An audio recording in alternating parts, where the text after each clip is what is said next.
Fala pessoal, tudo bem? Aqui quem fala é o Otávio, mais uma vez, né? Para quem não sabe, eu sou SRE pleno em um banco no Brasil e hoje eu vou dar continuidade à explicação sobre Kubernetes. Anteriormente eu fiz uma gravação bem introdutória falando o que é o Kubernetes, o que é um pod, um deployment, e hoje eu vou avançar mais um pouco e vou fazer uma explicação sobre o que é service. Mais especificamente, eu vou explicar o que é o service do tipo Cluster IP, que é o mais introdutório deles, o inicial, que normalmente o pessoal aprende. Antes disso, pessoal, eu vou mostrar aqui novamente na documentação do Kubernetes a sua arquitetura para enfatizar um ponto aqui, ó. Existe um componente que nada mais é do que um pod, que até eu já expliquei anteriormente para vocês, que é o Cloud Controller Manager. Quando nós formos utilizar um service do tipo Load Balance, que posteriormente eu vou explicar direitinho o que é, como utilizar,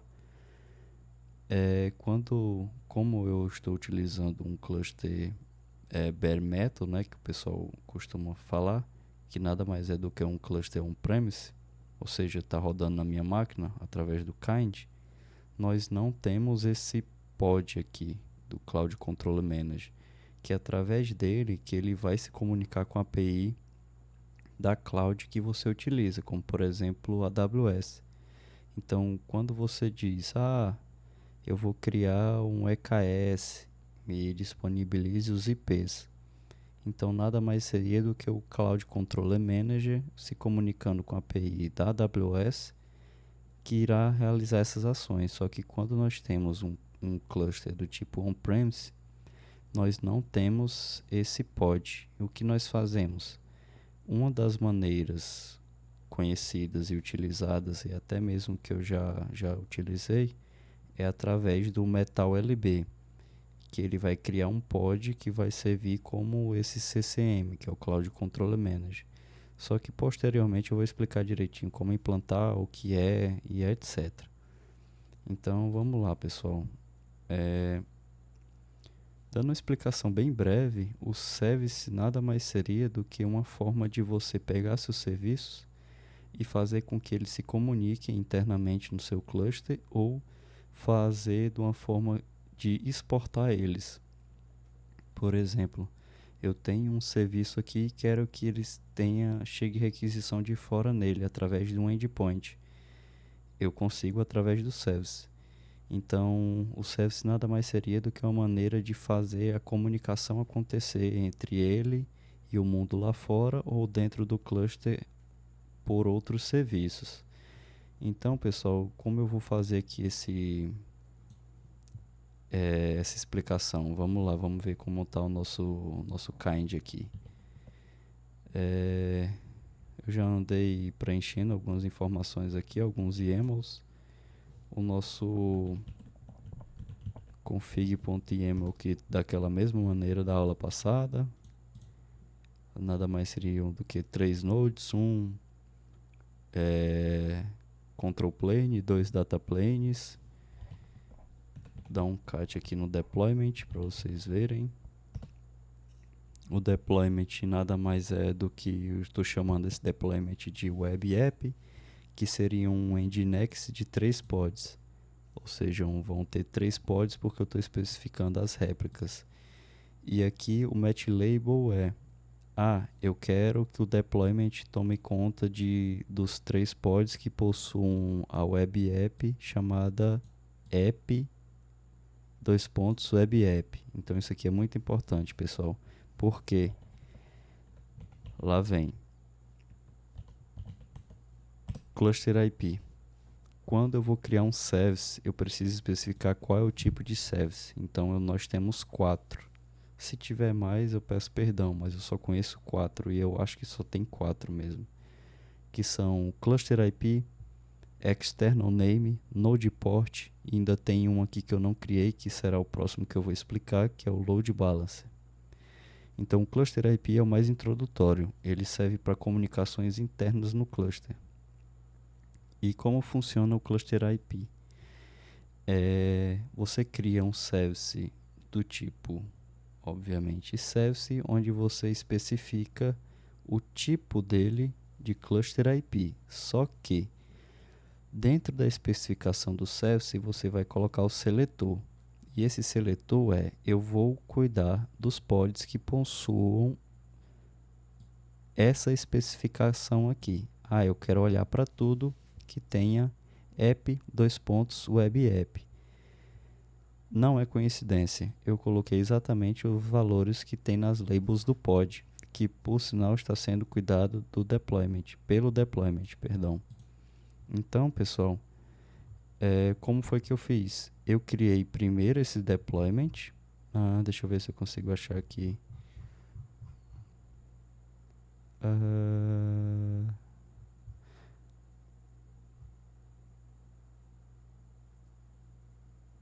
Não importa, eu simplesmente executei um kubectl apply -f deployment.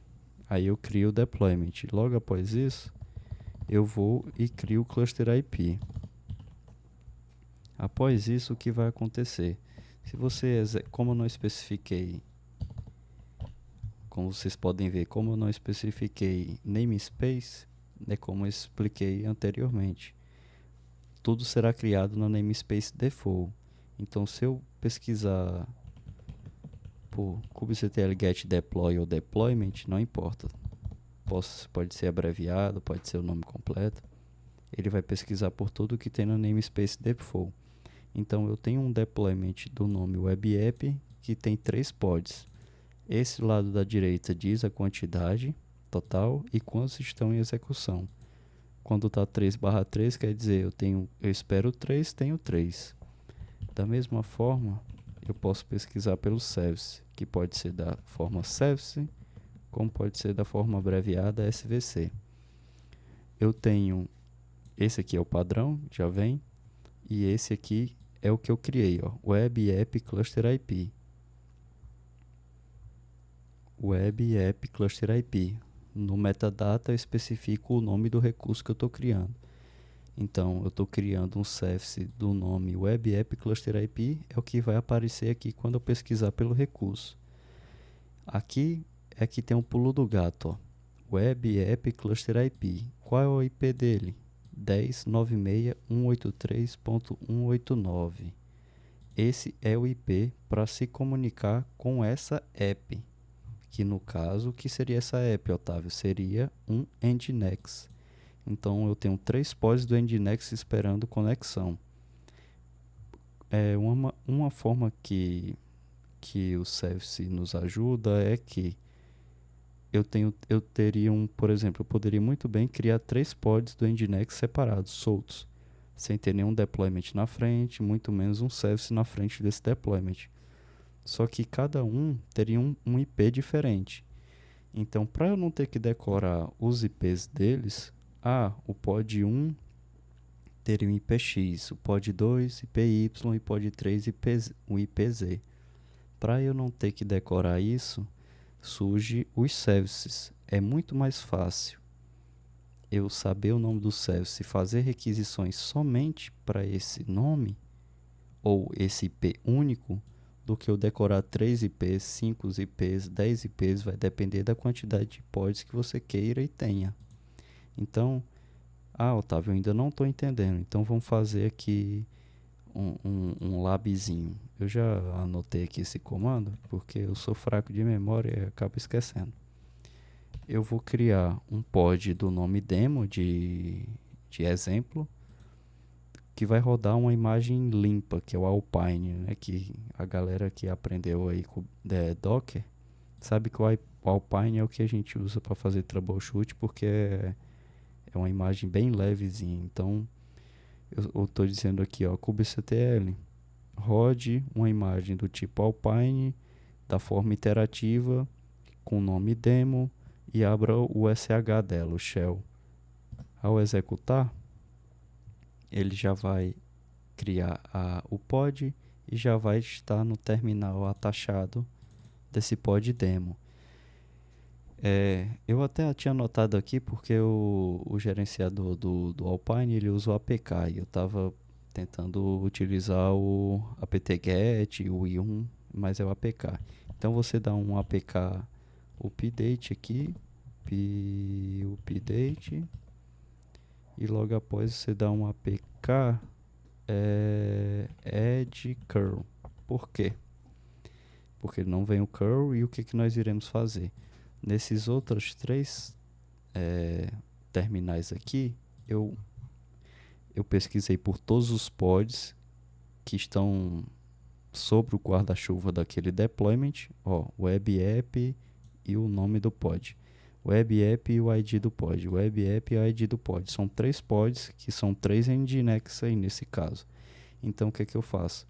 Em cada uma dessas 3, eu executei um kubectl logs-f. Eu estou aqui na frente, o final JTT. É esse aqui, JTT. Esse segundo é o C58. E por último, X8S. Então, eu estou lendo em tempo real os logs desses 3 pods do Nginx. Por que, Otávio? Porque eu criei esse outro pod demo e eu vou executar um curl. Eu tenho 2 maneiras no cluster IP de executar um curl, mas vale ressaltar. A primeira maneira, eu posso utilizar o nome do service, porque o service já está olhando para aqueles pods, ou eu posso executar um curl para o IP fixo desse service. A primeira maneira que eu irei fazer vai ser utilizando o nome desse service, mas vale ressaltar que para você chamar um curl dessa maneira, eles têm que estar na mesma namespace. Caso contrário, você utiliza o IP, ou existe uma maneira que você passa a service, ponto, o nome do service, etc, etc. É um pouco mais complexo. Mas para você utilizar somente o nome do service, eles têm que estar na mesma namespace. Então, eu estou em um pod que está na mesma namespace desses outros 3 pods do Nginx. Então, eu posso chamar o nome do service. Para quê? Para o service fazer um load balancer, ou seja, ele vai escolher entre os 3 pods em qual requisição vai cair desse pod demo. Então, eu vou executar um curl web app cluster IP, que é o nome do service. Ele vai me retornar a página inicial do Nginx, como vocês podem ver, é um HTML dizendo Welcome to Nginx, que é aquela página inicial quando você pesquisa um localhost 2.80, etc. E ele só está te retornando através do terminal. E, como vocês podem ver, ele vai cair em um desses 3 pods, que no caso foi esse. Ah, Otávio, eu não acredito ainda que ele caiu em um desses 3 pods, então o que eu vou fazer? Eu vou dar vários enters aqui, para vocês verem que não tem nenhuma requisição chegando. Nada, tá vazio no primeiro, tá vazio no segundo e tá vazio no terceiro. Vou executar novamente. Curl web app. Vamos ver se caiu no primeiro. Caiu no primeiro. Nos demais, não caiu. Não caiu. Vamos novamente. Executei de novo. Caiu, por sorte, caiu no primeiro novamente. No segundo nada, nem no terceiro. Vamos mais uma vez. Curl de novo. Não caiu no primeiro. Caiu em quem será? Também não caiu no segundo. Caiu no terceiro. Isso aqui é um algoritmo. Caiu no segundo agora. Depois de 4 ou 5 tentativas, ele caiu nos 3. Isso aqui é um algoritmo default que roda no load balancer, que, se eu não me engano, é round robin, que ele vai disponibilizar as requisições nos 3. Você pode mudar, você pode dizer, eu tenho um peso maior nesse, vai cair mais nesse, menos naquele. Eu quero que caia somente naquele, etc, etc. Por default, se eu não me engano, me corrijam se eu estiver errado, ele executa o round robin. Então, pessoal, vocês viram a primeira alternativa, que é fazendo pelo nome do service, que ressalto, como está dentro da mesma namespace, eu vou conseguir. A segunda alternativa é executar o curl passando o IP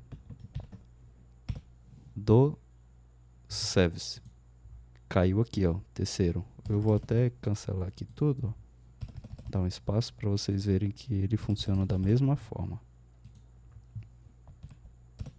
Executei, caiu aqui, ó, e não caiu nos demais. Então, pessoal, é uma aula bem mais rápida. Eu vou gravar outras explicando os demais tipos de service. Creio que a próxima aula seja mais longa, porque é o load balance, nós vamos instalar o Metal LB, etc, etc. Mas essa aula vai ser mais rápida, que é mais para explicar o que é um service, que eu espero que eu tenha deixado um pouco claro, que é uma forma de você fazer essa comunicação tanto interna quanto externa entre seus services. Interna seria um service conversar com o outro, então eu tenho duas aplicações que precisam se comunicar. Você faz isso através de um service. Eu tenho uma aplicação que eu quero que ela tenha um determinado endpoint que algo de fora desse Kubernetes vai precisar chamá-lo. Também vai ser através do service.